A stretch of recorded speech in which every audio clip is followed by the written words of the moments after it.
Muy bien.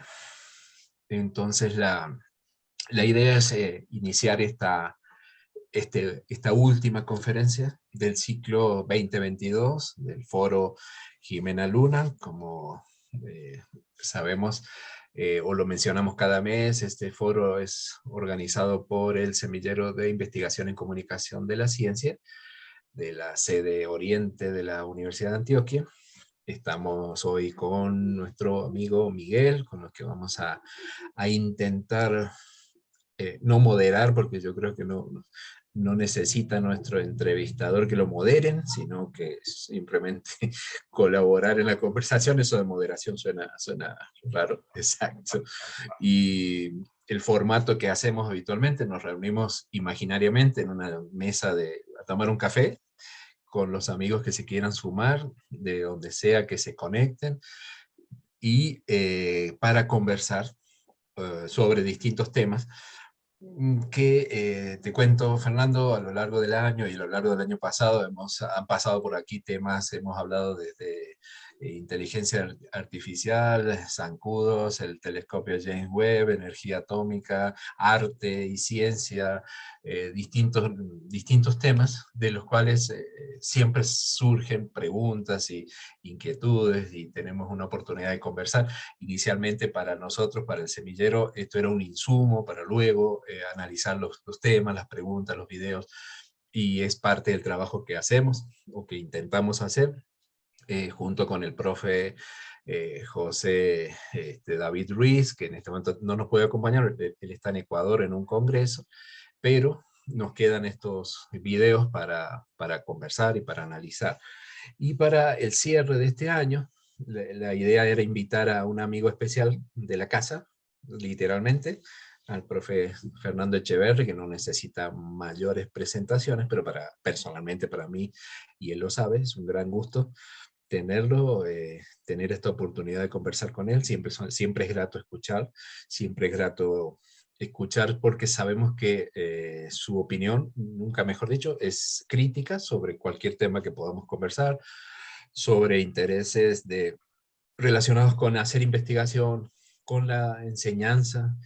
Es el único investigador que yo conozco que trabaja en un área en la que él mismo no hace publicidad. Lo asociamos con productos naturales, y justamente nos queda grabado cuando él le baja el tono al tema de las propiedades milagrosas de los productos naturales. Entonces ya tenemos esa experiencia. Así que no, darles las gracias a él, por supuesto, y a todos los que están en este momento conectados y se vayan a sumar. Y se le propuso, o Fernando propuso un tema, o le pedimos, bueno, sobre qué le gustaría conversar. Tenemos el tema este de la vacuna, pero creo que la idea de Fernando es que no hacer una clase magistral sobre la vacuna o sobre COVID, sino conversar tomando eso como punto de partida. Y seguramente ya fuera antes de comenzar, ya empezábamos a tener algunas dudas, algunas preguntas, que no sé si quieres que arranquemos de ahí, o haces tu introducción, y por supuesto que todo los público que está conectado puede interrumpirnos, puede escribir en el chat preguntas, y la idea es que hagamos una mesa imaginaria. Tomamos ese tinto imaginario, yo tomo mate, yo los acompaño con el mate, y conversemos usemos como excusa este punto de partida, Fernando, y de nuevo muchísimas gracias de todas maneras por estar con nosotros. Muchas gracias, Mario. Realmente era una deuda de honor que tenía con vos, estar en este programa acreditado, ¿no? Y poder expresar algunas cosas que he visto a través de mi vida académica. Y es que a veces sabemos tan poco de algunas cosas de nuestra área que nos asombramos a veces que las cosas surjan y no hayamos tenido oportunidad de profundizar en ellas. Yo voy a empezar con una frase de un conocido amigo acá, que, a ver, me dicen si tenemos la pantalla completa y está compartida. Vamos Sí, a ver. la estamos viendo. ¿Está compartida la pantalla? Estamos viendo todas las diapositivas juntas, todas las... Oh, muy bien. Por ahí sí. Sí, ¿Ya estamos bien? la puedes... exacto, ahí la estamos viendo. Esta frase es la autoría de Mario. Qué curioso. No, no. Un químico hablando de vacunas. Yo fui un portador. No, pero está muy bien. Justamente, ¿por qué un químico hablando de vacunas? Me disculpa, pero está con nosotros María Fernanda Gutiérrez de la Universidad Nacional, viróloga. Ella dice que es ex viróloga, yo creo que eso nunca se olvida. Y lo siento por ella, que va a salir con muchas hernias de hacer fuerza respecto a mis conocimientos de virología, porque realmente no es ni una clase de virología ni es una disertación alrededor de eso. Es una serie de conocimientos alrededor de muchas áreas en las cuales prima la química. Extrañamente, la química es la que tiene el papel predominante como causante y también como remedio a esta pandemia a la cual nos vimos abocados. Ojalá ustedes pensaran qué estaban haciendo antes de la pandemia, qué pasó en la pandemia y después de la pandemia, para que veamos cómo cambió nuestra vida. Yo me acuerdo con esto también de un amigo de Gabriel Bedoya, que justamente murió hace 1 año y 8 días, famoso genetista y biólogo molecular.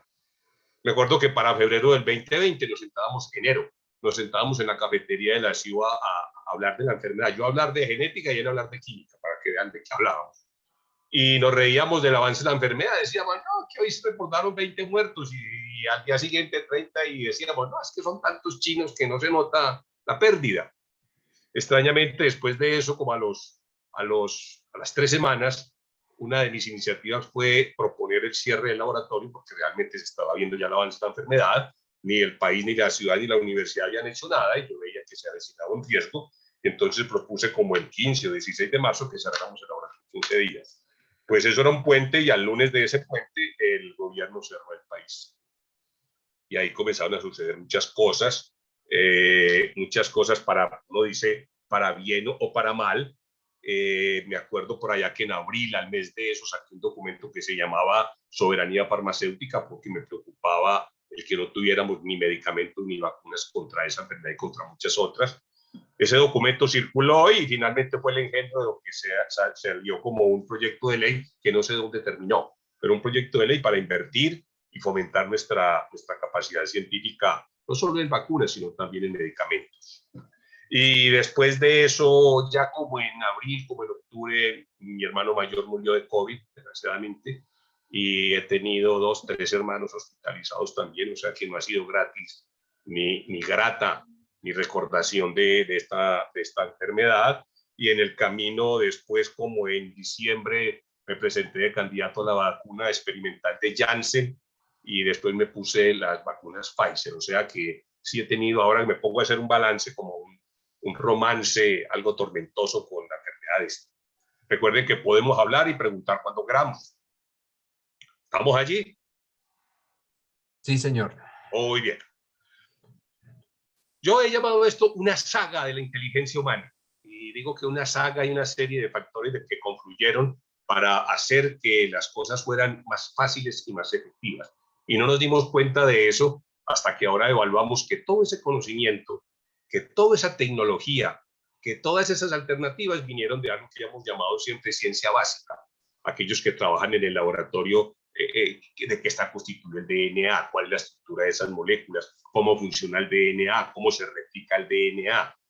Después de eso, cómo se cultiva un microorganismo, cómo inserto un pedazo de DNA de un microorganismo al otro. Después, quién es el que lleva la noticia de que hay que hacer algo en la célula y aparece un RNA mensajero. Muchas cosas de estas realmente no se buscaban teniendo en mente hacer un producto, buscar una vacuna, buscar algo, sino era la libre inteligencia incursionando en la ciencia para hacer lo que la ciencia básica hace, que es responder preguntas de la naturaleza y plantearles naturaleza preguntas, independientemente de un fin último.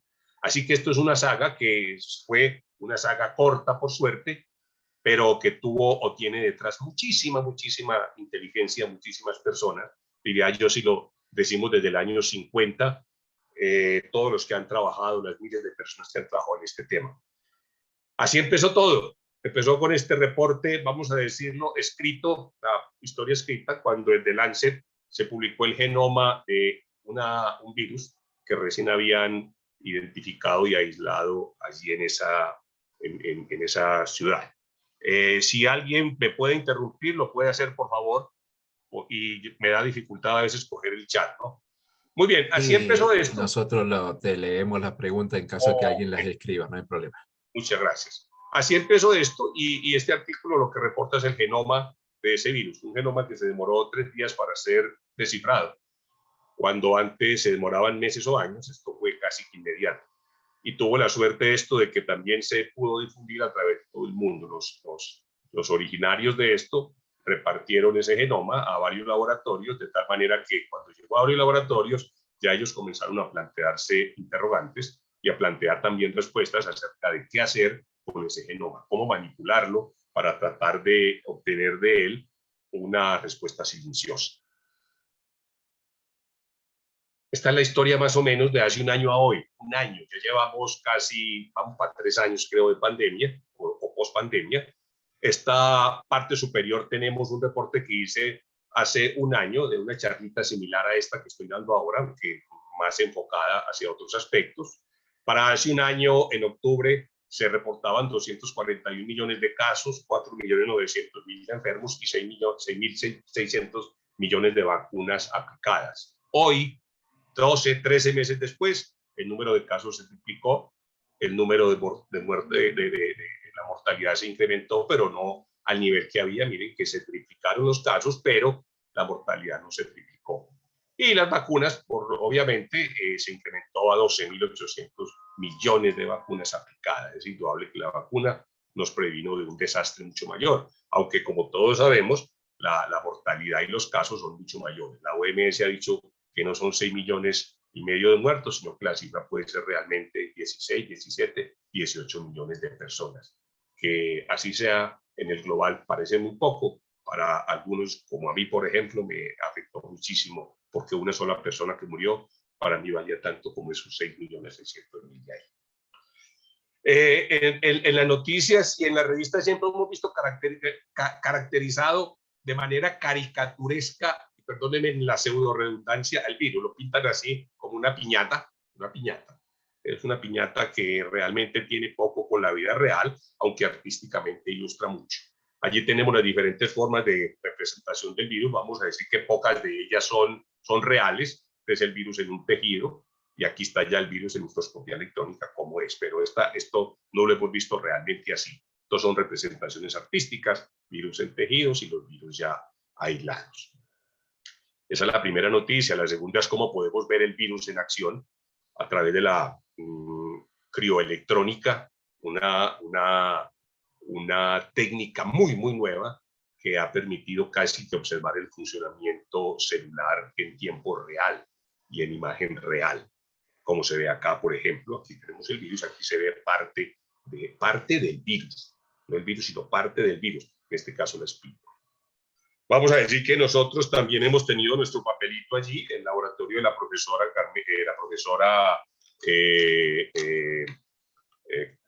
María Teresa Rugeles. Tuvo la oportunidad de intervenir en el aislamiento del primer virus en Colombia, que sirvió para hacer algunos diagnósticos y ha servido para implementar la investigación en esta área de la biología de manera muy multidisciplinaria. También creo que recién han aislado el de la viruela del mono. No permitan eso. Muy bien. ¿Qué es el virus? No es más allá que un organismo que está compitiendo con otro. Está compitiendo con nosotros por un espacio en la naturaleza.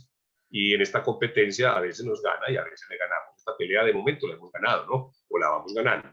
Miren ustedes que lo que se está enfrentando allí es un organismo diminuto que hizo cerrar el mundo, 7.000 millones de personas metidas en sus casas a causa de un bichito que mide 10 millonésimas de milímetro, si se quiere ver así. Un bichito que no tiene sino 10 genes, que no tiene sino 29.900 pares de bases, enfrentado a un organismo como nosotros, que tenemos más o menos 400.000 proteínas y unos 18.000 genes.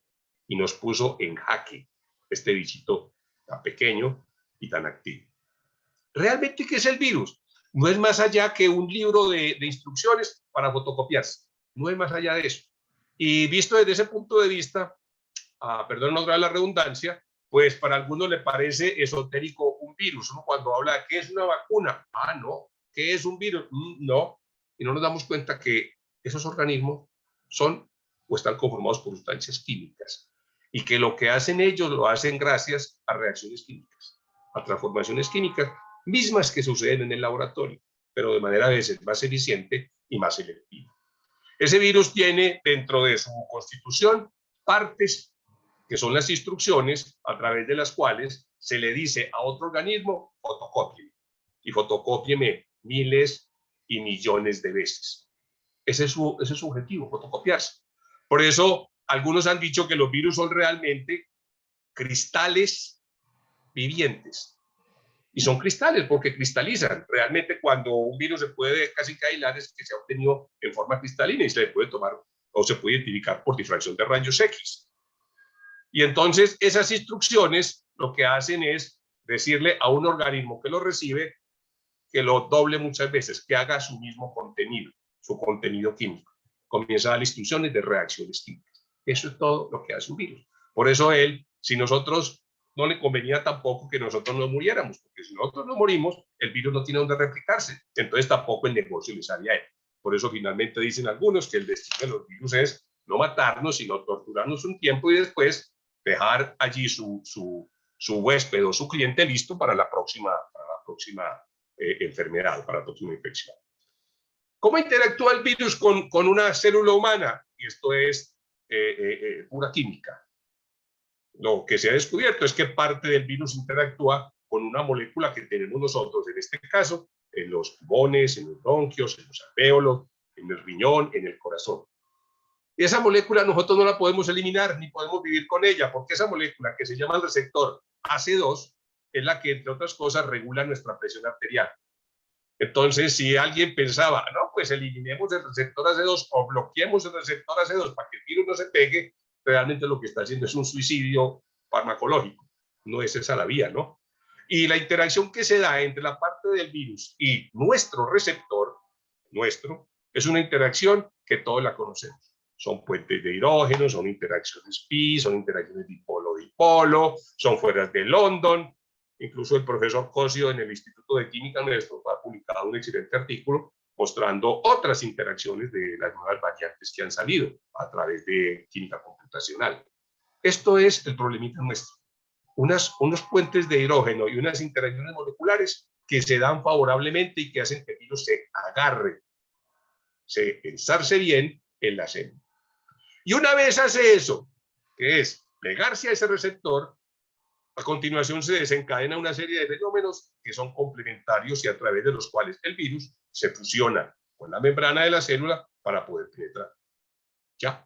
Y eso es una de las cosas que nosotros hemos llamado recientemente química click. ¿Se acuerdan del premio Nobel de hace como un mes? Química click desencadena algo a través de una secuencia de reacción.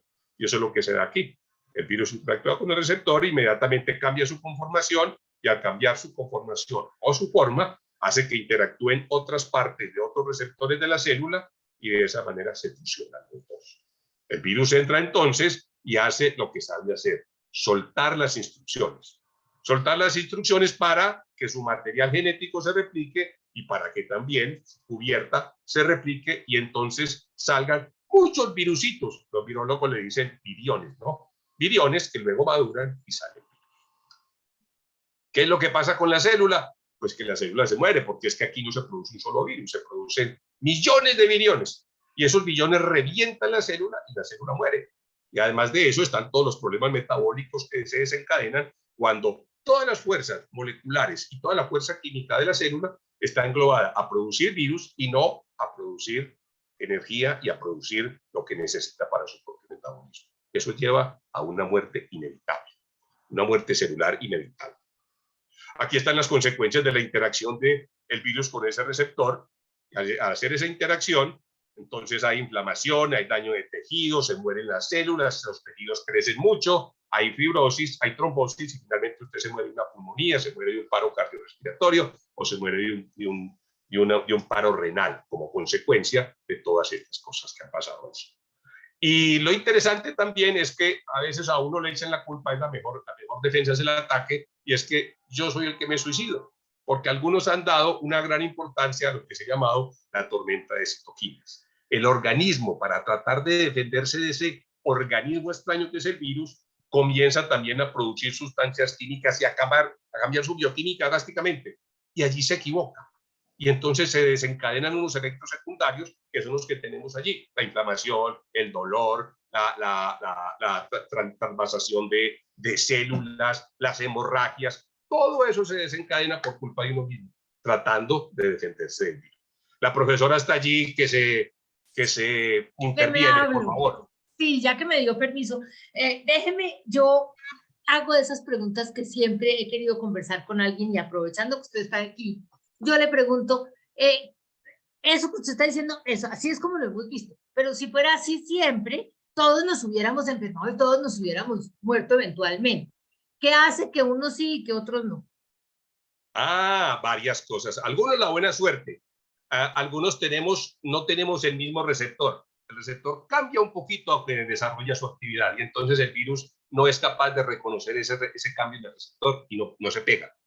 Variaciones, polimorfismos genéticos. Polimorfismo genético básicamente es eso. Yo creo que estamos en mora de ver en los genetistas de poblaciones, ver qué es lo que estaba pasando allí. Una de las teorías es esa, que tenemos un polimorfismo en los receptores. Dos, que tenemos también comportamiento distinto en nuestro sistema inmunológico. Hay algunos que reaccionan más violentamente, pues ya se ve con las alergias, por ejemplo, y otros reaccionan menos violentamente. Susceptibilidad genética diferencial. Susceptibilidad genética. Todo lo que estás diciendo como que ya lo sabíamos. No, ¿sabe para dónde voy? ¿Sabe para dónde voy? Voy a una pelea que yo tuve muy pesada. Duro cuando empezó este problema, porque yo dije una burrada o una cosa que yo sigo sin estar de acuerdo con que sea una burrada, pero me regañaron muy duro, muy duro. Y yo dije, uno la verdad se está muriendo con el COVID, pero no por el COVID. Esa es la respuesta que han dado casi todos de la tormenta de citoquinas. Oiga, pero es que a mí me llamaron los virólogos colombianos, que había poquitos en ese momento, y me dijeron que me iban a demandar. ¿Por qué decía eso? Y la razón por la cual yo decía eso es porque es una interpretación a lo que está pasando.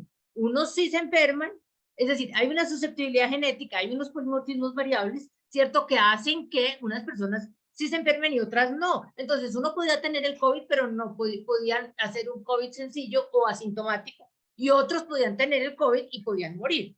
Por esa razón yo decía, uno se está muriendo con el COVID, pero no necesariamente por el COVID. Sí. Fíjate que han ocurrido mortalidades de familias enteras, 6, claro. 7, 8, 9, 10. Voy a decir, en la familia de mi hermano, que murió, a toda su familia le dio COVID durísimo. Inclusive a mi sobrino mayor le ha dado 4 veces COVID, pero COVID diagnosticado, no ese que tiene una gripa, no, diagnosticado. Dice uno, pero ¿por qué a estos 4 veces, 3 veces y a otros ni siquiera lo supieron? Indudablemente que tiene que ser eso, porque la cepa tiene que ser la misma. Se la pasó de padre a hijo, a tía, a abuelo, que están conviviendo allí, y tiene que ser la misma cepa, ¿no? ¿Qué opina de esa frase, de esa afirmación? A mí se me parece que es correcta, que tiene una altísima probabilidad de que esa sea la verdadera razón de que haya sucedido así, y nosotros conocemos casos de polimorfismo. ¿Por qué los japoneses se emborrachan tan rápido? Porque tienen un problema en el alcohol deshidrogenasa. ¿Por qué algunos judíos tienen problemas de anemia? Porque tienen un problema genético con la anemia falciforme. Es decir, ya conocemos eso. Sí, es decir, aquí pasó eso. Aquí pasó eso, sí. Es decir, que uno se muriera con el COVID era una situación de una serie de situaciones unidas, pero no necesariamente era el COVID. El COVID podía desencadenarla, pero no necesariamente era el causante. No, yo sé, a mí me gusta su cara porque yo creo que usted es de los que me hubiera mandado demandar, pero yo sigo con mi propuesta de pensar que, o no de interpretar lo que estamos hablando, ¿cierto? Si hay mucha gente que no se moría con el COVID y hay otra gente que sí se moría con el COVID, era probable que no fuera el COVID, era la susceptibilidad genética, por la cual uno se puede morir sin necesidad de tener COVID. Pero también hubo causas anexas. Yo te voy a decir, ahora estoy hablando porque como yo doy un curso de química medicinal, introducción al diseño de medicamentos, viendo un poco de cómo funcionan los medicamentos y cómo funciona más o menos el organismo enfermo. Pero en estos casos, si te fueras a ver, por eso la OMS dice que los que murieron por COVID son más de 6 millones, porque la mayoría de la gente se diagnosticó su muerte por un paro cardiorrespiratorio a consecuencia del COVID, pero no dice su certificado de función COVID. Dice paro renal, por ejemplo, pero es que el paro renal fue consecuencia de problemas que tuvo con ferritina, de problemas que tuvo con este receptor. Y es que la enfermedad está mal diagnosticada. A la final todos morimos de un paro respiratorio. Deja de funcionar el corazón y me morí del corazón, se me paró. Pero se me paró fue por otra cosa, porque se reventaron todos los alvéolos y no pude respirar, no me llegó oxígeno. Y el paro, la consecuencia pero es la misma. Podía haber sido por COVID, pero podía no haber sido por COVID. Claro, claro, claro. Y por eso es que allí las comorbilidades también han sido muy debatidas. Sí, un alto índice de diabetes. Dicen, ¿qué tiene que ver la diabetes con esto? Un alto índice de personas que tenían problemas de próstata. Sí, pero ¿qué tiene que ver con esto? Yo creo que a los genetistas de poblaciones se les abrió el mundo para hacer proyectos en los próximos 15, 20 años en este tema. Buenísimo. Vale, gracias. Muy bien. Gracias a usted, profesora, y por favor me corrige cuando lo considere adecuado siempre. Muy bien, ¿cómo se llegó a la vacuna del COVID, la vacuna del RNA mensajero? Y voy a ser más específico.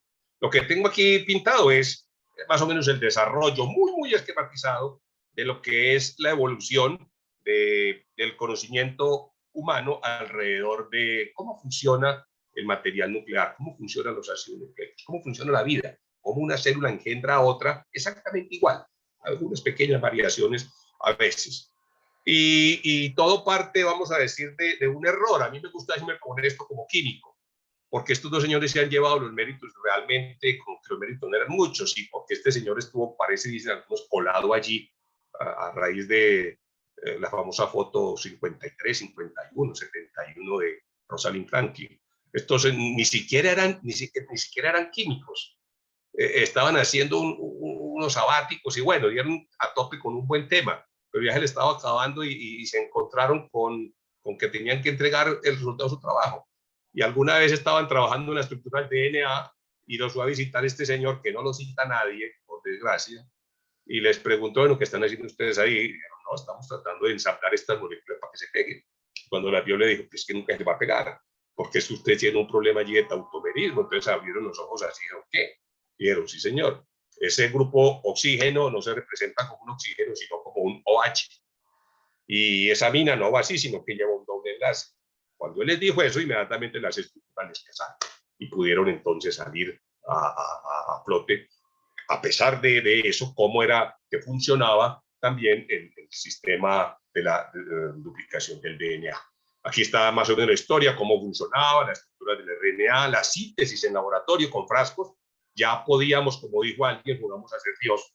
Ponemos 4 frascos, 5 frascos, 6 frascos y un aparato para que él vaya haciendo la secuencia de un organismo que queremos replicar. También estuvo metido allí algo que permaneció desconocido, pero que ha sido la base de toda la biología molecular, la polimerasa, la PCR, que fue descubierta, recordarán ustedes, por allá en un geyser en Yellowstone Park, y posibilitó que se pudieran hacer muchísimas copias de DNA de una manera rápida y eficiente. Después que había DNA extranuclear, después aprendimos a hacer transgénesis, a que la insulina no la hiciera el páncreas de una persona, sino que la hiciera un microorganismo como la Escherichia coli. Después se nos vinieron todas las técnicas de purificación, y esto es otro punto que nos olvidamos de la química. Todas esas secuencias de reacciones necesitan ser procesos de purificación, de refinación, de concentración, de aislamiento, y eso lo posibilitaron las técnicas que nosotros usamos en el laboratorio, claro, a nivel más grande. Y además de eso, finalmente, la ingeniería de fluidos se puede hacer nanopartículas, que fue otra revolución que se dio de cómo tener este material y cómo metérselo a un PCR. ¿Cuáles fueron las alternativas que se presentaron en ese entonces para tratar de combatir el COVID? Siempre se ocurre la misma, antivirales. Vamos a darle medicamentos para acabar con eso. Vamos a ver si los antivirales que tenemos tienen actividad contra este bichito que antes tenía ya unos antecedentes de su mismo linaje. Sin embargo, cuando se fueron a chequear los antivirales, encontraron que ninguno tenía la efectividad seguridad ni lejos que se esperaba de ellos. Así que le hicieron mucha propaganda, me acuerdo mucha propaganda que le hicieron a este es de la misma casa fabricante del Tamiflu, que fue digámoslo así, un atraco intelectual por allá en el año 2009-2010, cuando la pandemia de la fiebre de la gripe porcina, mucha propaganda, pero no funcionó. Y además de esto, pues los métodos de producción eran sencillos. La segunda era, como siempre, busquemos una vacuna. Y la tercera, pues busquemos anticuerpos para neutralizar ese virus. La pregunta era, ¿y dónde vamos a sacar esos anticuerpos? ¿Y cómo? O sea que 2 y 3 venían juntas. Los que presentaron esta alternativa era, vamos a darle el virus atenuado, cosa que ya se hace con algunas enfermedades, algunas vacunas que tenemos. El virus se inactiva o el virus se muta, se cambia en algún lado para que no se replique en el huésped y que cuando el huésped lo vea, comience a producir sustancias de defensa contra él, identificándolo como un todo, identificando partes de él. Esto fue una alternativa que se planteó muy bien, pero que después cuando se fueron a ver qué había por hacer, realmente no había nada de infraestructura, ¿no? Porque esto había que producirlo para miles de millones de personas. Había que hacer decenas de millones de vacunas por día. Y estos métodos son bastante lentos y poco eficientes y son muy dados a contaminaciones de todo tipo, para bien y para mal.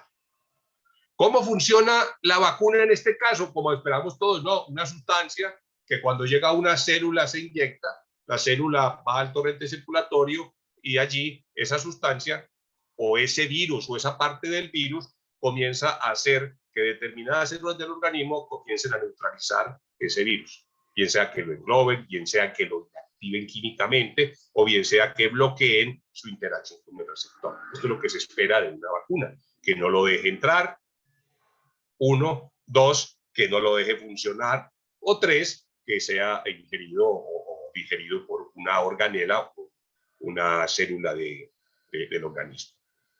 Muy bien, algunos dijeron, bueno, es que ahí nos vamos a demorar, mientras inclusive el problema es que a veces esto se cultiva en células, verán aquí, células, por ejemplo, aquí se cultiva en células de mono, y hay otros que se cultivan en células de insectos, y hay otros que se cultivan en huevos. Eso era un problema tenaz, era una huevonada, aunque lo hicieron, hay vacunas que tienen esa plataforma, el virus atenuado o el virus inactivado. Y lo hicieron, digámoslo así, a lo bestia. Hicieron lotes, hicieron fábricas inmensas para comenzar a sacar ese producto, porque finalmente se convirtió en un problema de redundancia política, de dominio del mundo en tecnología, en ciencia y en política. A algunos se les ocurrió para esa época, cuando ya salió publicado el genoma, que le dieron toda su parte, sus puntos débiles, se les ocurrió proponer algo más aventurado, y esto sí que fue aventurado, porque esto fue lanzado casi que a ciegas. Tomar unos experimentos que habían hecho antes y decir, vea, en vez de darle al organismo un pedacito de virus o el virus inactivado, vamos a darle a la célula una sustancia que haga que se produzca un pedacito del virus. Y esa sustancia va a ser de naturaleza genética, DNA o RNA mensajero. Miren lo que pasaría allí. Simplemente del virus trato de sintetizar en el laboratorio un pedacito de su DNA o RNA mensajero, se le inyecta a una persona, cuando él llega a la célula comienza a hacer lo que sabe hacer, o sea, comienza a producir más proteína del virus, y cuando el organismo ve esta proteína comienza inmediatamente a lanzar sus células y a lanzar sus moléculas para tratar de neutralizar. Y fue aventurado porque esta tecnología se había analizado antes en el caso de cáncer, y los experimentos habían llegado hasta ratones, pero no habían sido muy exitosos, no había sido todo lo exitoso, inclusive había problemas de fabricación y todavía había problemas logísticos para eso. Pero nos tuvimos que lanzar a eso, nos tuvimos que lanzar, ¿no? Y lo que hicieron los grandes laboratorios fue tomar el genoma del virus y sacar el pedacito que codificaba para la espiga, la que se pega allá al receptor ACE de nuestro organismo, de nuestra célula. Dijeron, este pedacito es el culpable de todo. O sea que todas las células van a reaccionar cuando vean este pedacito produciendo defensas contra ese pedacito. Por eso a ustedes debe tenerse en cuenta de que el virus nunca va a darle, la vacuna nunca va a dar la infección, a diferencia de las otras vacunas. De pronto se les cuela, como ya pasó en el caso del polio, se les coló un lote que no le hicieron control de calidad, el virus no estaba inactivado y antes la vacuna dio más pandemia de polio de la que había, según por el años que fue. O sea que esto es una tecnología fácil y sencilla, porque es que yo no tengo allí que cultivar virus, que es un problema. Puedo hacer las moléculas que quieran en un tiempo determinado y lo único que necesito yo son reactivos, frasquitos de reactivos y frascos de algunas enzimas específicas. ¿Cuál es el problema? El problema es que la tecnología de DNA no había dado muy buenos resultados y dijeron, vamos a inyectarle el DNA que hace que la célula produzca la espiga. No había mucho asidero para eso, ya habían hecho ensayos, pero no le confiaban mucho y dijeron, mejor hagamos el correveidile. Hagamos el RNA mensajero, que es la expresión del DNA, que es el que entra a una célula y le dice, replique muchas veces lo que yo le traigo. Haga esto que yo le estoy trayendo aquí. Y entonces, allí, de DNA se lanza el mensaje de decir, hágame espiga. Entonces, lo que se inyecta realmente, la vacuna Pfizer, lo que nos está inyectando es una secuencia de pares de bases que codifica para esta proteína, este péptido. Muy bien, hubo varias alternativas también, que si el pedacito lo daban solo, que si el pedacito se lo pegaban a un virus, que si el pedacito hacía que primero desencadena una reacción anticuerpo y se aplicaba eso, hasta que la alternativa fue decir, no, vamos, simplemente la plataforma que usted use es cualquiera. Si lo aplica solo o lo aplica con un vector. Pero vamos a ensayar esta tecnología, a ver qué nos sale ahí.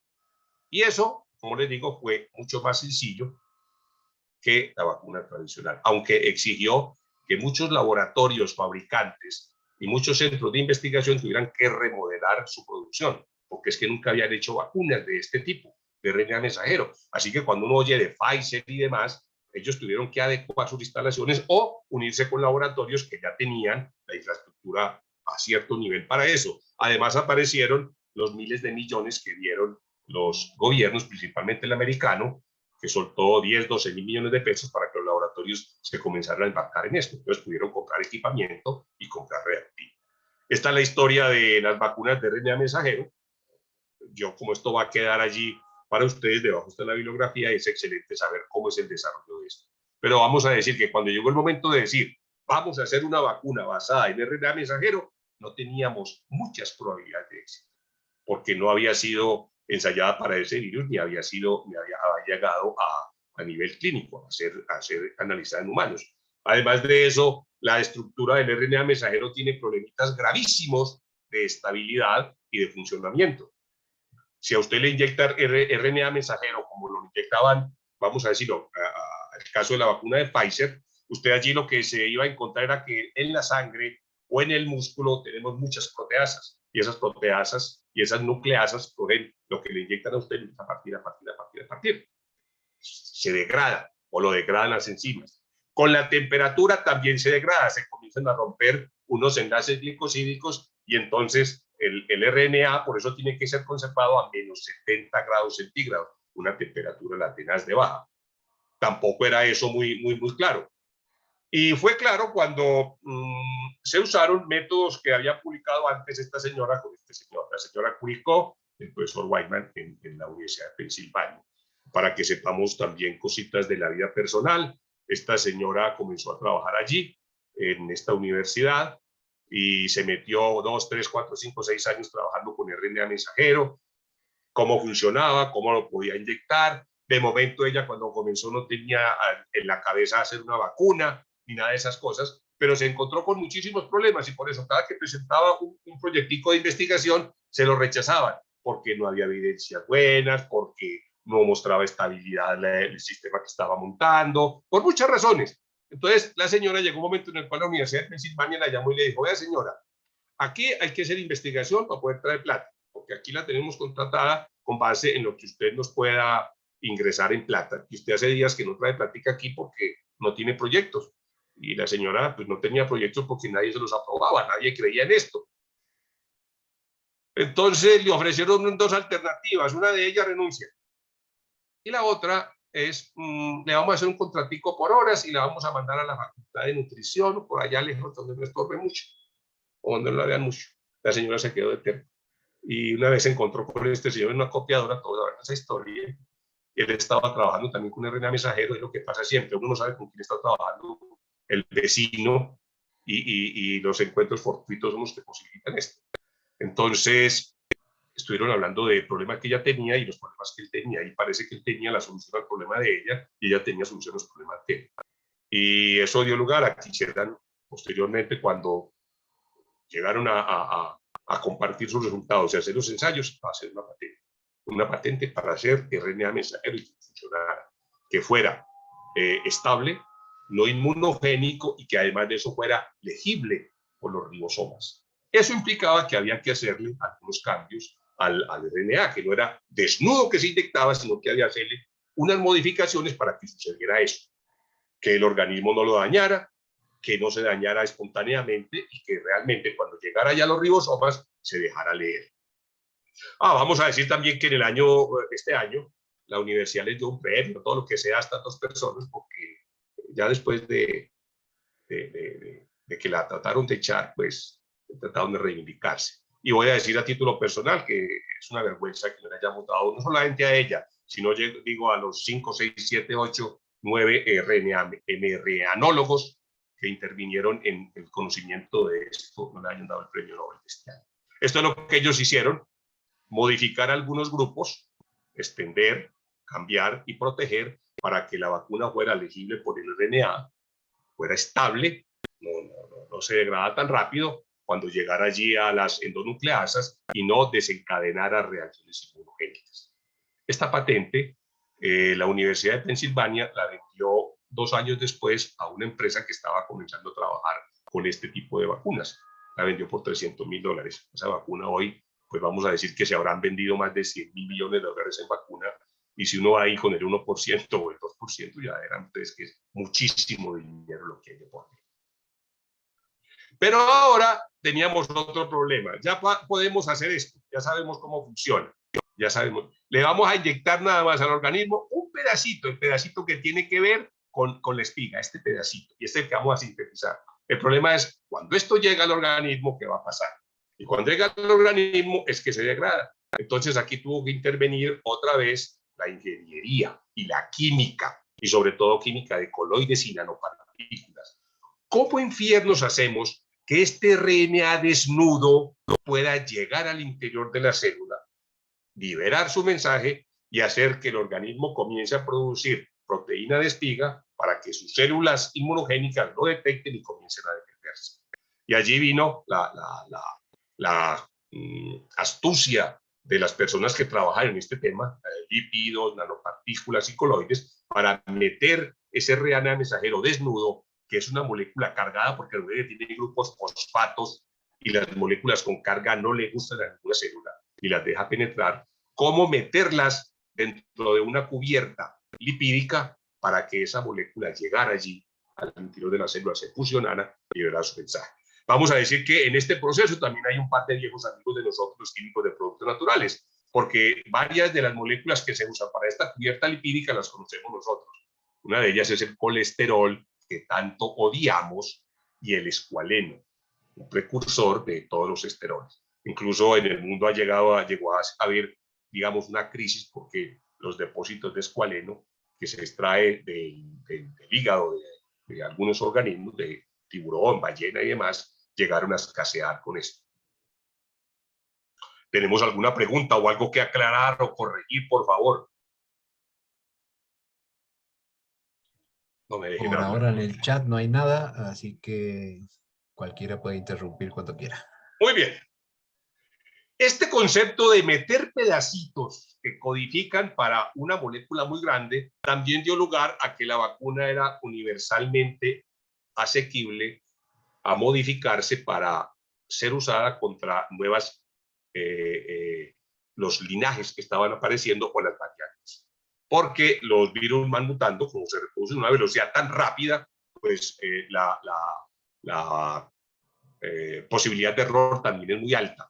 Pero esa posibilidad de error muchas veces hace que el organismo sea viable, más viable, y sea o más infeccioso o más mortal que sus predecesores. Y entonces lo que dijeron es, pues cuando el bicho cambie uno de sus secuencias, nosotros también vamos a cambiar allá en el RNA mensajero la secuencia que estamos haciendo. Es una cosa desde el punto de vista química realmente sencilla. Pues si el virus ahora metió una lisina, ahora le vamos a meter nosotros un codón que codifique para algo que lo enlace allí o que no tenga ninguna interacción con él. Era relativamente sencillo. Muy bien, estas son las vacunas de hoy. Las subunidades directas de proteína. Esto es como sintetizar la espiga e inyectársela a uno. Es un problema porque hay que purificar, hay que sintetizar muchísima de esa sustancia, pero se puede hacer de manera automática. 19, otras con vector viral, metérsela a un virus que lleva ese pedacito de la subunidad y es capaz de replicarlo eficientemente en la célula. Otras con DNA, que lo han triunfado mucho. Otra con virus inactivado, creo que esta es la de Sinovac, creo que es esta la de Sinovac, o no sé si es la rusa. Si me lo pueden corregir, pues se los agradezco. Están las vacunas de RNA, solamente 7, y otras con muchas más posibilidades. Esto es para el 2021. Hoy, o mejor, en agosto 31, lo leí en el New York Times, estas son las vacunas que hay hoy en el mundo. 36 todavía en fase 1, o sea, muy verdes. 18 en fase combinado, fase 1, fase 2.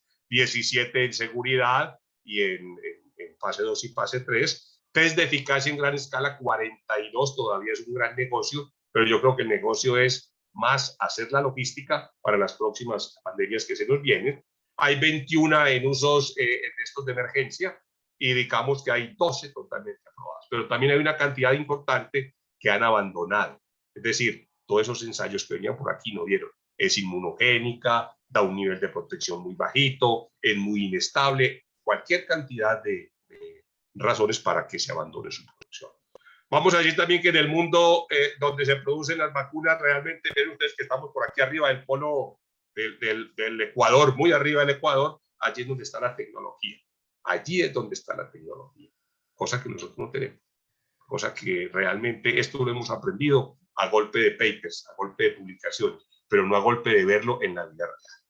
Para finalizar, un par de minutos para mostrarles dentro de un video del New York Times cómo fabrica Pfizer su vacuna. Este es un video que está disponible en YouTube, es excelente porque de una manera muy ilustrativa le dice a uno cómo funciona la vida real y dice uno, ¿y cómo fue que lo hicieron? ¿Y cómo es que lo están haciendo ahora? Lo primero que hacen es que sintetizan el pedazo de DNA allá con frascos de laboratorio, en un sintetizador, hacen el pedazo de DNA que codifica para el espiga. Y ese pedazo de DNA que es sintético, porque lo hacemos nosotros, dice uno, hola, ¿y estos señores por qué entonces no hacen kilos de eso? Porque valdría un infierno de plata y se demorarían eones fabricando lo que se necesita para hacer 2, 3, 4 mil millones de vacunas. No es posible hacerlo. Es una reacción demasiado lenta y poco eficiente. Entonces toman como plantilla ese DNA primario y se lo insertan a un plásmido. Recuerden que el plásmido lo que está en una célula que se autorreplica muchas veces y ese plásmido se le puede insertar a un microorganismo, una bacteria Escherichia coli. Se le puede introducir por muchos métodos, ya están perfeccionados. Asimismo es que se hace, por ejemplo, la insulina, el pedazo que codifica para la insulina, se mete en un plásmido que se va a un microorganismo Escherichia coli. Y entonces a este microorganismo le encanta replicarse cada 20 minutos. Cada 20 minutos se reproduce una bacteria y entonces a los 20 minutos hay 2, a los 48 exponencialmente. Tanto que a los 2 o 3 días usted tiene muchísimo de toneladas de ese microorganismo.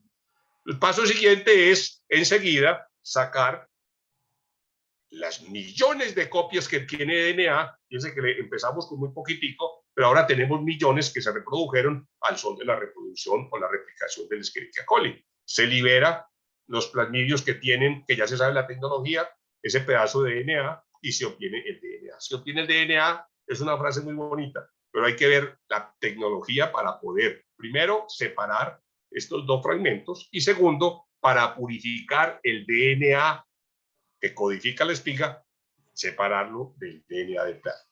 Una vez tienen esto, entonces en una fábrica, vamos a decirlo así, hay una fábrica productora de DNA, se lo manda a otra fábrica productora de RNA que queda como a 2, 3, 4 mil kilómetros de la fábrica original. ¿Eso por qué? Porque esta no tenía la infraestructura ni la logística para hacer RNA, solo DNA. Recuerdo que estos son fábricas o laboratorios que tuvieron que modificar de un momento a otro toda su abanico de producción.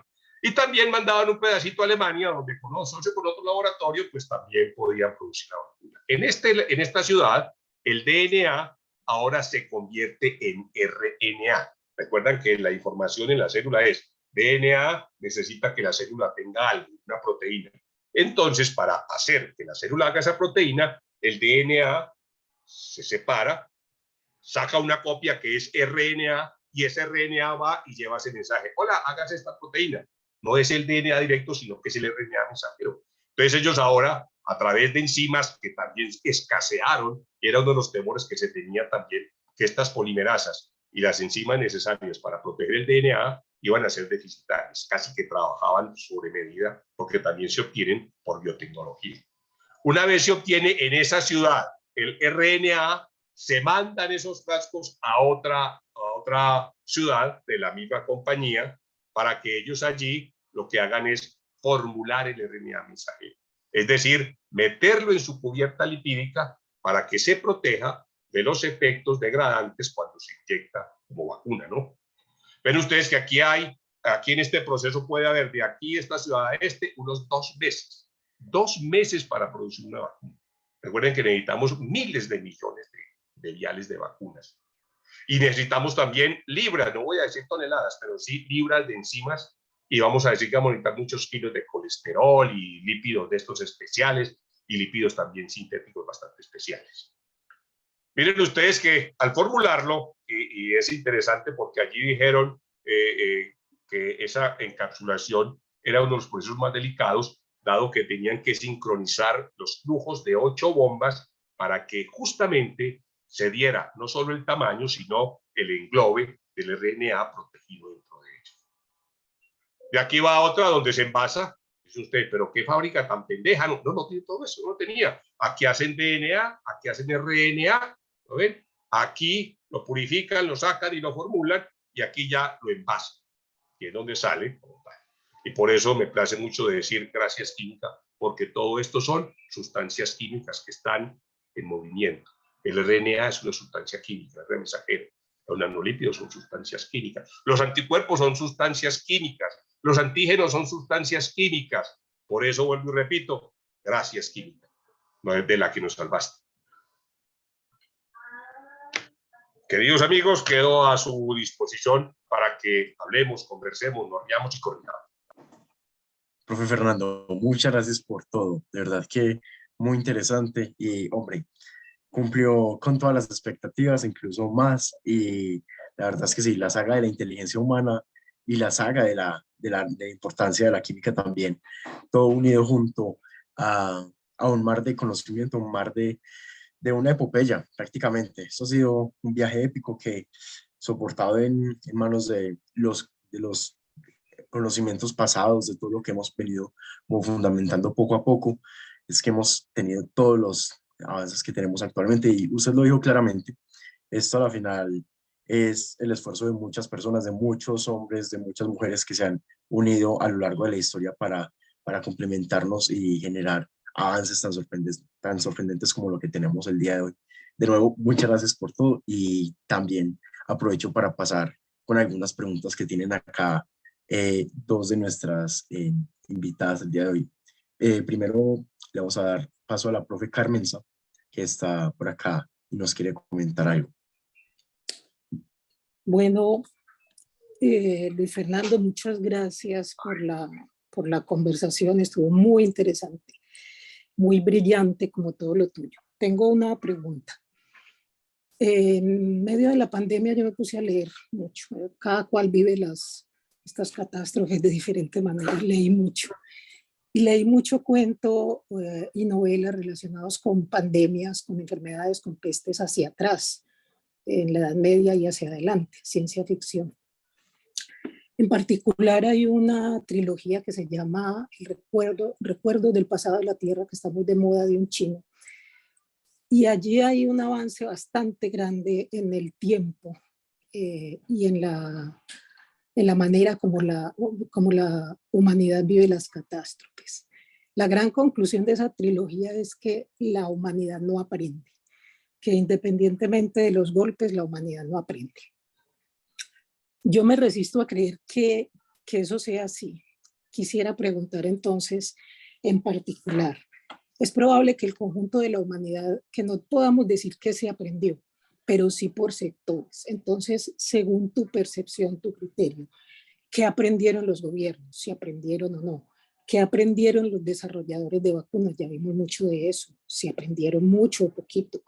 ¿Qué aprendió el sector salud? ¿Y qué aprendió la población? Y creo que en la población hay diferencias también. Es distinto una persona que sufrió una pérdida cercana a los que no sufrieron pérdidas cercanas. Quisiera saber cómo, si hay algún criterio para cada una de esas poblaciones, qué fue lo que se aprendió en realidad, qué nos dejó la pandemia. Yo más que meter la mano en el fuego, le daría la palabra a María Fernanda, que es la especialista en virus y sabe qué nos espera en un futuro tal vez corto o mediano, como fruto del cerebro humano o como consecuencia del cerebro humano. Y ya después te doy mi opinión personal, ya desde el punto de vista de un profesor de diseño de medicamentos, más que desde el punto de vista de un químico. Si María Fernanda nos puede ayudar con eso.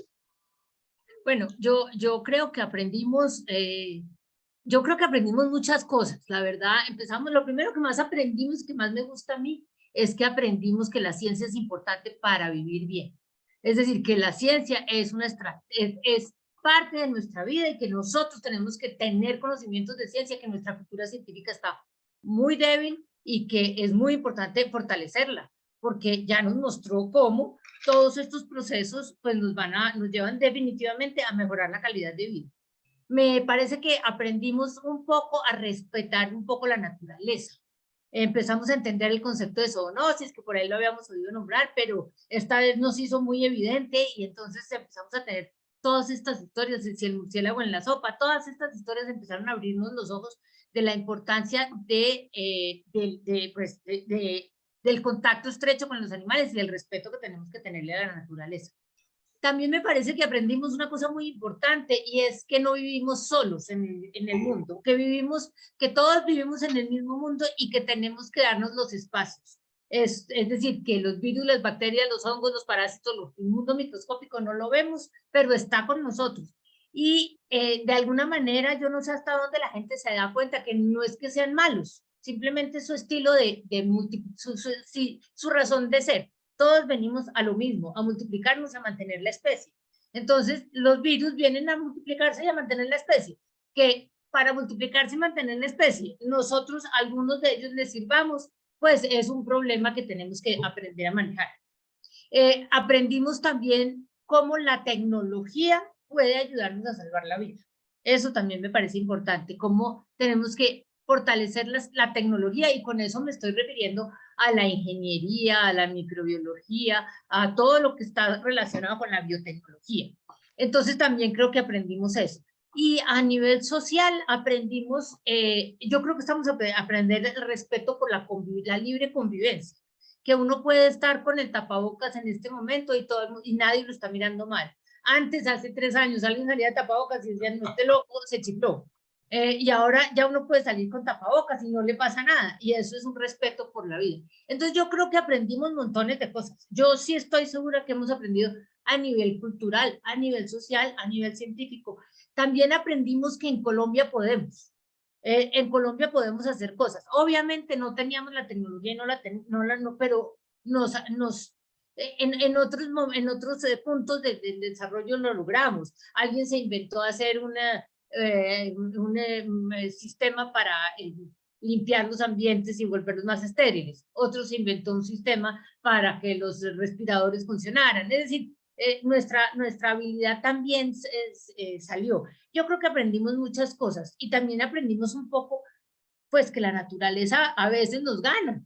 Entonces uno tiene que ser humilde ante todas esas cosas y tiene que poderlo manejar, pues, con sufrimiento o sin sufrimiento, pero pues yo creo que aprendimos de todo. Yo siento que sí, la lista podría ser muy grande. En virología, viera la cantidad de cosas que aprendimos, sobre todo la cantidad de cosas que que el mundo se dio cuenta que era un virus. Yo quedé muy contenta porque después de la pandemia ya no confundían. Antes era el virus, ¿cómo era? La bacteria que le produjo un herpes a una niña, un fuego a una niña, era una bacteria que era el herpes. Es decir, algunos errores garrafales con respecto al mundo microbiano. También aprendimos que había bacterias, virus y hongos. Es decir, y creo que eso entró hasta en los pensos del colegio. Entonces me parece que aprendimos montones. La memoria humana es muy frágil. Y vamos a decir, una de las cosas que nos dejó, creo yo, es la fragilidad humana en la memoria y en su comportamiento. Eso es evidente. Nosotros creemos que estamos aquí, que porque vamos a la luna somos eternos. No, somos tan frágiles, como lo dijo Porfirio Barbaracó. Además de eso, me da la impresión de que la ciencia básica ganó muchísimo. Que aprendimos a reconocer de que si no es buscando más ciencia en biología, en física, en matemática, nos vamos a quedar estancados aquí en el conocimiento y dependientes de la tecnología y la ciencia de los países dominantes. Y tercero, me agradó mucho por un momento que se valorara más a un científico que a Messi o a Ronaldo. Mucha, lo que esos manes se ganan en un minuto, lo que uno se va a ganar en toda su vida. Y que además de que lo valoran en el aspecto humano, en el aspecto económico, pero no hemos aprendido eso. Los sueldos de los investigadores, las becas de los estudiantes siguen siendo una miseria, no solamente aquí, sino en todo el mundo, con contadas excepciones. Y eso lo olvidamos. Yo creí que íbamos a tener una revolución alrededor de eso, de que se iba a reevaluar el papel de la ciencia y de los científicos en la sociedad. Pero además de eso, mi última palabra es que yo esperaba, y me ha desengañado, que después de esta pandemia íbamos a tener una revolución espiritual.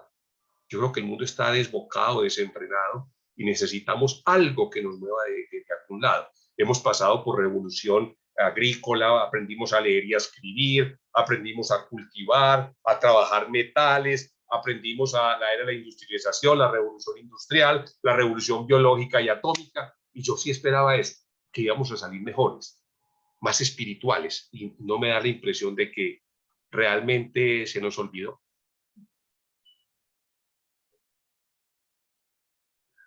Sí, profe, verdaderamente nos deja no solo un montón de reflexiones, sino también un montón de preguntas para el futuro. Y bueno, eso también es parte de lo interesante, que a la final eso es lo que más nos interesa, que es, también tenemos un mensaje por acá de la profesora Ana María, que ya un momento lo leemos. Y bueno, también para finalizar el punto, claro, esto nos deja un montón de inquietudes, pero a la final es, como lo decían ustedes mismos, mucho material para investigar, mucho material en el cual basarnos para futuras investigaciones, para futuros proyectos, y que bueno, que también parte de eso es la magia de hacer ciencia, llegar a tener que explorar, tener esa curiosidad siempre latente. Entonces, bueno, vamos primero a darle la palabra a la profesora María Fernanda, después seguiríamos con la profesora Ana María y finalmente con el profesor Mario. Entonces, adelante, profe María Fernanda. Gracias. Yo quería preguntarle, profe, siempre dicen que ¿cómo era? El pasado era mejor. Lo pasado era mejor. Y a mí me sigue sonando el problema de la vacuna de Sinovac, porque la vacuna de Sinovac, usted le dio a la vacuna, le quitó a la vacuna de Sinovac su importancia por la dificultad de su producción. Si usted la hubiera podido producir, ¿la hubiera usado más? Es decir, ¿no considera usted que la vacuna, yo no le estoy quitando el mérito a la vacuna de RNA, además que generó una revolución en el desarrollo, que mejoró un montón los conocimientos, todo lo que usted dijo, se lo aplaudo y no se lo voy a discutir, pero me parece que cuando estábamos viviendo el problema de Sinovac, la gente no se quería poner a Sinovac, primero porque era China, segundo porque no sabían por qué. Y mucha gente decía, bueno, ¿y usted como viróloga cuál se pondría? La vacuna de RNA última generación, pues buenísima, no sé qué, avances científicos, o se pondría una vacuna viejita. Y yo creo que no le dieron suficiente fuerza a una vacuna que era muy importante. Pero ¿usted qué opina? A ver, me pones en un problema conyugal. Me parece muy bien. Ojalá que su mujer y yo pensemos lo mismo. Porque yo en diciembre me puse la Janssen experimental, que es con vector, ¿no? Así es. ¿Sí? Me fue bien. Acabo de terminar hace una semana la evaluación de 2 años. Pero mi mujer se puso la Sinovac. Se la puso porque no había más agüitas. Es decir, Sí. uno para esa época, a mí me podían haber puesto el famoso dióxido de cloro y me lo echaba porque uno se tenía que echar algunas cosas del organismo. Pero desde el punto de vista racional, yo a ella porque le veía que es que Sinovac, a ver, es una vacuna que puede ser inmunogénicamente más potente porque tiene más cantidad de determinantes inmunogénicos que la RNA mensajero que tiene solo uno.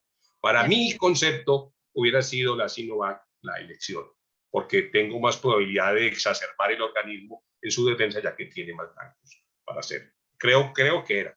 Lo otro ya, lo de los chinos, sí. Todos por allá en el año 2020, cuando comenzó esto, decíamos, no, esta pandemia es china, y como todos los chinos se acaba rapidito. Uy, casi sacan los ojos. Y para mi concepto, la Sinovac debía funcionar. Sí, cierto que sí. Independientemente de los avances tecnológicos de la RNA, y seguramente las vacunas de aquí en adelante van a seguir siendo más tipo de RNA mensajero que virus vivo, completo, inactivo, pues por el problema que tiene pero para ese momento y el haber dado esa vacuna en personas mayores, al principio, pues tan pronto empezaron a salir y dar esa prelación, a mí me parece, y no me voy a meter en política, pero me parece que las decisiones gubernamentales con respecto a haber empezado por los mayores, haber puesto casi la Sinovac, pues por puras coincidencias, como una alternativa, eso nos ayudó. Uf, muchísimo, muchísimo. Que creo que fue una buena elección a la fuerza. Sí, tocó, bueno. Eso fue lo que tocó, pero funcionó. Sí. Tocó porque otros países no la quisieron. Más o menos no, yo no, y aquí a unos dijeron, vea, póngame eso que yo ya lo recibo. Sí.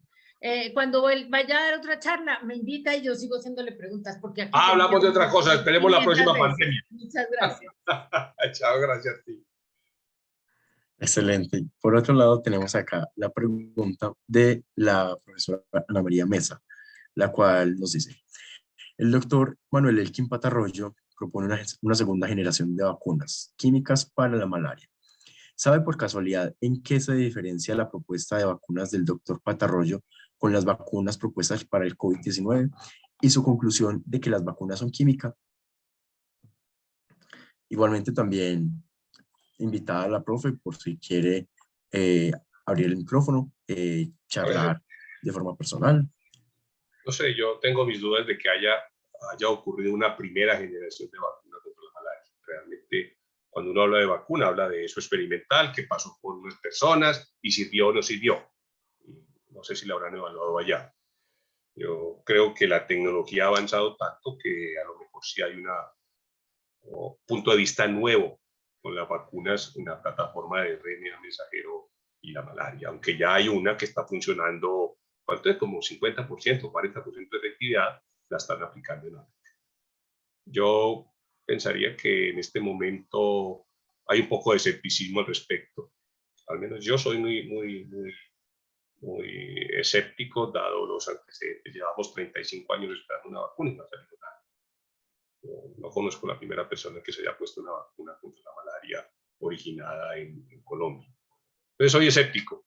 Creo que la plataforma que ofrecen es una plataforma buena, la plataforma de RNA mensajero, basada para eso. Hay que identificar bien los determinantes, pero guardo escepticismo. Listo, profe, perfecto. Y ya para finalizar, el profe Mario Víctor Vázquez nos quiere hacer otra pregunta. Sí, gracias, Miguel. Bueno, aprovecho, me sumo al agradecimiento a todos y todas por este espacio tan importante para nosotros. Yo tenía una pregunta como para sumarme a lo que preguntó Carmenza, aunque parte de la respuesta ya la dijo Fernando antes de que yo se la hiciera. Porque ustedes hablaron con María Fernanda de lo que se aprendió, de para qué sirvió. Y yo confieso, coincido, como era de esperar con Fernando, que también soy del equipo de los que tenía otra ilusión de que cuando pasara la pandemia íbamos a tener un mundo diferente. Tuvimos una oportunidad, al margen de las cosas dolorosas que nos pueden haber tocado personalmente, fuimos privilegiados de ser testigos de una pandemia, la primera pandemia de la humanidad en épocas de redes sociales, por ejemplo. Eso nunca se había dado, nunca la humanidad había vivido lo que nosotros acabamos de vivir. Y eso para mí parece, como decía Carmenza, que es cosa de ciencia ficción. Me imaginaba que el mundo post pandemia iba a ser totalmente diferente y que íbamos a ser testigos privilegiados. Si lo es totalmente diferente, a lo mejor es el problema mío que yo no me he dado cuenta, porque o tenía muchas expectativas. Entonces, para mí, pregunta pequeña, es, para no darle la responsabilidad de que Fernando hable en nombre de la humanidad, que aprendimos como seres humanos y todo eso, hablamos a un espacio mucho más pequeñito. Estamos aquí en una comunidad de profesores, estudiantes de la Universidad de Antioquia, la mayoría. ¿Qué deberíamos, o sea, la pregunta sería, ¿qué deberíamos haber aprendido? O si estamos a tiempo todavía a nivel de lo que nos toca, nuestro pedacito, en lo que es en educación, en lo que es el proceso de enseñanza o en investigación. ¿Qué experiencia deberíamos estar aprovechando, si es que estamos a tiempo todavía de hacer algo? O resignarnos a que efectivamente el mundo vuelve a ser lo de antes. A ver, yo creo que deberíamos aprender a haber aprendido, así como María Fernanda nos tocó tangencialmente, a respetar el otro. Y una de las cosas de respetar el otro no es solamente ponerse el tapabocas, sino vacunarse. Hubo gente con un egoísmo tan inmenso, que no pensaban en que los que no se vacunaban, el que no se vacunaba, era un arma mortal que estaba deambulando por ahí transmitiendo esa enfermedad para arriba y para abajo. Algunos lo hacían por convicción y otros por ignorancia.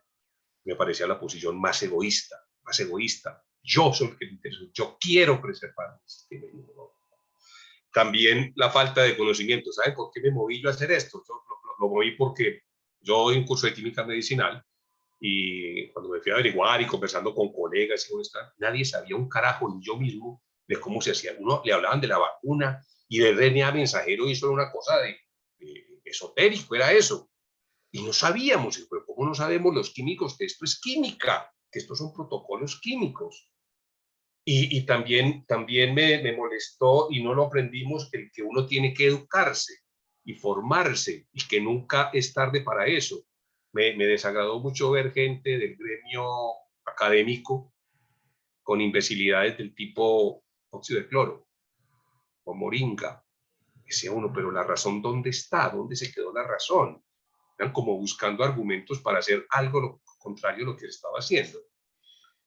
Yo creo que también nos dejó a nosotros un mensaje, y es a nivel local una impotencia muy grande de que la próxima que llegue también nos va a dar muy duro y a lo mejor no nos va a dar esta segunda oportunidad. Y aún así no tenemos ni planes para, alguna empresa tiene para hacer una productora de vacunas, alguna por ahí ya dijo el gobierno que va a producir con droga la rebajada pues medicamentos genéricos, como ese golpe de uno enfrentarse y decir, bueno, estamos aquí. Por último, la dependencia que tenemos tecnológica, brutal. El día que peleemos con alguien y diga, no le vendo más penicilina, hasta ahí llegamos. Que ya se ve en las farmacias desabastecidas. Finalmente, quiero una semblanza de hace 40 años. Hace 40 años yo veía una serie en blanco y negro en televisión, mi colección era en blanco y negro, que se llamaba Los Sobrevivientes. Yo creo que ustedes son muy jóvenes para acordarse de ella. La daban los domingos de 2 a 3 de la tarde. Y justo cuando empezó la pandemia dije yo, esta misma maldita serie, una serie inglesa que la daban, y versaba de una epidemia que se extendió por todo el mundo y quedaron muy pocos sobrevivientes, 20, 40, 80, 100. Y los sobrevivientes se enfrentaron a problemas muy curiosos. Por ejemplo, nadie sabía cómo hacer pan. Había una gasolinera y nadie sabía cómo funcionaba la gasolinera. Después dijeron, ¿dónde están las instrucciones para arreglar una bomba que les daba agua? Y tampoco sabían de eso. Y yo, el día que nos pase esto, por eso hay que guardar todo lo que uno sabía aquí, porque algún día se va a acabar esto y dicen, hola, ¿cómo es que se hace pan? ¿Cómo es que se fríen las arepas? Porque esos detalles pequeñitos se nos olvidan. Se nos olvida eso. Cosas niñas se nos van. Somos sobrevivientes y somos privilegiados. hemos sobrevivido a guerras, pandemias, bombas, somos privilegiados. Me agrada decir eso. Hemos vivido una época muy aventurera. Así es, profe. Yo sí me acuerdo, No, y de verdad. perdón Miguel, yo sí me acuerdo de esa serie. ¿Ah, sí? Y, claro que sí, es que esa serie de los años 80, yo sí me Se acuerdo. acabó la gasolina y decían, hola, llegaron a un campo de petróleo, hola, ya, ¿cómo es que sacamos petróleo? ¿Cómo es que Nadie sabía, se habían muerto los que sabían. Hay una serie, un podcast chileno que funcionó hace poquito, con una catástrofe todavía peor, que ciencia ficción, pero una catástrofe que podía ser peor, ahora que Fernando dice que guardemos todo acá. Y es una cosa que se llama el Gran Borrado, que posiblemente, según la serie, ocurriría en el año 2033. Y el Gran Borrado es que se borra toda la información guardada en los computadores del mundo. Nos quedamos sin celulares, nos quedamos sin computadores, nos quedamos... Entonces ahí es donde empezamos. ¿Cómo era el teléfono de mi mamá? ¿Cómo hago para llamar allí? ¿Cómo hago para buscar una cita médica? Esa sí es una catástrofe. Ahí dejo ese dato. Elemental. Gracias, Carmenza, por eso. Muy bien. Vamos a descansar. Muy agradecido. Y esto está muy bueno. Yo creo que para hacerlo con una cerveza, como una sesión que también hace Mario, que es conversando en un café, en un bar, alrededor de un tema. Y después de 2 cervezas uno sabe de todo. Así es, profe, claro, no, queda pendiente la invitación. Y de nuevo, muchas gracias a usted por haber estado acá. Querida María Fernanda, muchos éxitos. Profe, un placer verlo. Chao, Miguel. Muy bien. Hasta luego, gracias. Hasta luego.